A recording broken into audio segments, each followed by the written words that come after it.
Consideração 6. Morte do pecador. Sobrevindo a aflição, procurarão a paz e a não encontrarão. Virá confusão sobre confusão. Ponto 3. Caso digno de admiração. Deus não cessa de ameaçar o pecador com o castigo de uma morte infeliz. Virá um dia em que me invocarão e então já não os atenderei. Esperam, porventura, que Deus dê ouvidos a seu clamor quando estiver na desgraça?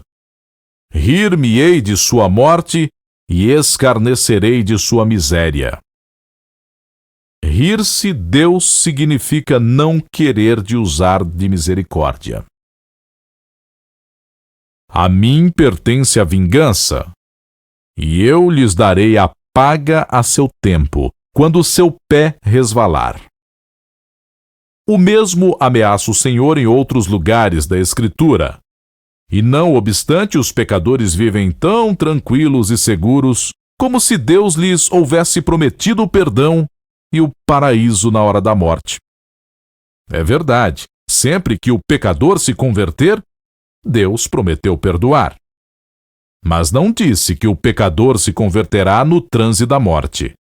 Pelo contrário, repetiu muitas vezes que aquele que vive em pecado morrerá. E que se na morte o procurar, não o encontrará.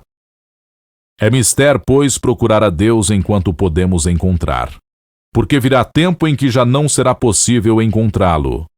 Pobres pecadores, pobres cegos que se contentam com a esperança de se converter na hora da morte, quando já não o poderão fazer. Disse Santo Ambrósio: os ímpios não aprenderão a praticar o bem, senão quando já não é tempo. Deus quer que todos os homens se salvem, mas castiga os pecadores obstinados. Se infeliz, em estado de pecado, fosse acometido repentinamente por mal violento e perdesse os sentidos, que compaixão não inspiraria a todos os que o vissem morrer sem sacramentos e sem sinal de contrição? E que contentamento teriam todos se ele, voltando a si, pedisse a absolvição, fazendo atos de arrependimento? Mas não é um louco aquele que, tendo tido tempo de pôr em ordem a sua consciência, permanecesse no pecado ou voltasse a pecar, expondo-se assim ao perigo de ser surpreendido pela morte, quando talvez não pudesse arrepender-se? Espantamo-nos ao ver morrer alguém de repente, e contudo, quantas pessoas se expõem voluntariamente ao perigo de morrer assim, estando em pecado? Peso e balança são os juízos do Senhor. Não fazemos caso das graças que o Senhor nos dá, mas ele as conta e mede, e quando as vê desprezadas até o limite que fixa sua justiça, abandona o pecador no pecado e o deixa morrer neste estado. Desgraçado daquele que difere a conversão até o último dia, como diz Santo Agostinho. E São Jerônimo dizia que 100.000 pecadores que teimam viver no pecado até a morte, apenas um só se salvará no momento supremo. São Vicente Ferrer afirmava que a salvação de um desses pecadores seria um milagre maior que a ressurreição de um morto. Que arrependimento se pode esperar na hora derradeira de quem viveu amando o pecado até aquele instante? Conta Belarmino que, assistindo a um moribundo e tendo-o exortado a fazer o ato de contrição, lhe respondeu o enfermo que não sabia o que era contrição. Tratou Belarmino de lhe explicar, mas disse-lhe o doente: Padre, não compreendo nem estou agora capaz de entender essas coisas.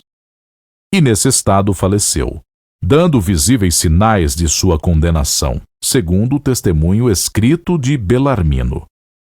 É para o pecador justo castigo, disse Santo Agostinho, o esquecer-se de si próprio na morte, depois de ter esquecido a Deus durante a vida. O apóstolo dá-nos este aviso: não vos enganeis, de Deus não se pode zombar. Aquilo que o homem semeia, isto também colherá.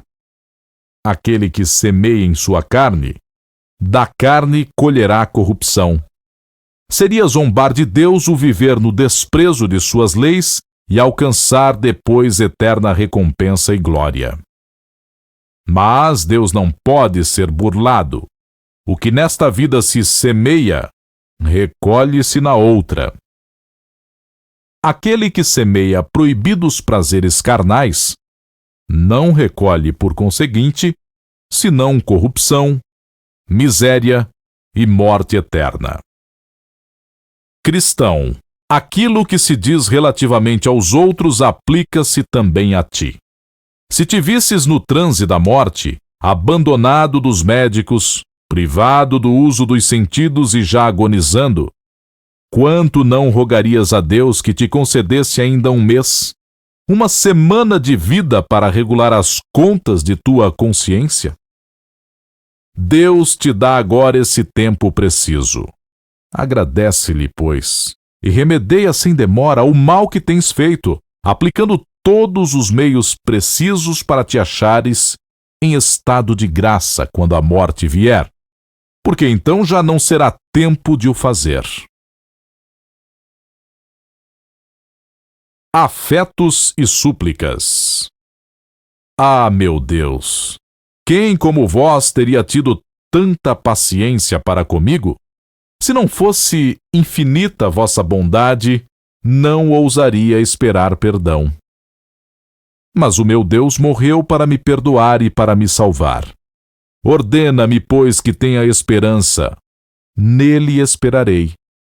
Se me espantam e me condenam os meus pecados, vossos merecimentos e promessas me animam. Prometestes a vida da graça a quem voltar a vossos braços. Convertei-vos e vivei. Prometestes abraçar o que a vós acudir. Convertei-vos a mim e eu me voltarei para vós. Dissestes que não sabeis desprezar o que se arrepende e se humilha. Aqui me tendes, Senhor. A vós recorro. Reconheço-me merecedor de 1000 infernos e arrependo-me de vos ter ofendido. Proponho firmemente não tornar a ofender-vos, mas amar-vos sempre. Não permitais que continue ingrato a tanta bondade. Pai eterno, pelos méritos da obediência de Jesus Cristo, que morreu para vos satisfazer, fazei com que obedeça a vossa vontade até a morte. Amo-vos, meu sumo bem, e pelo amor que vos tenho quero obedecer-vos em tudo. Dai-me a santa perseverança, dai-me vosso amor, e nada mais vos peço. Maria, minha mãe, rogai por mim.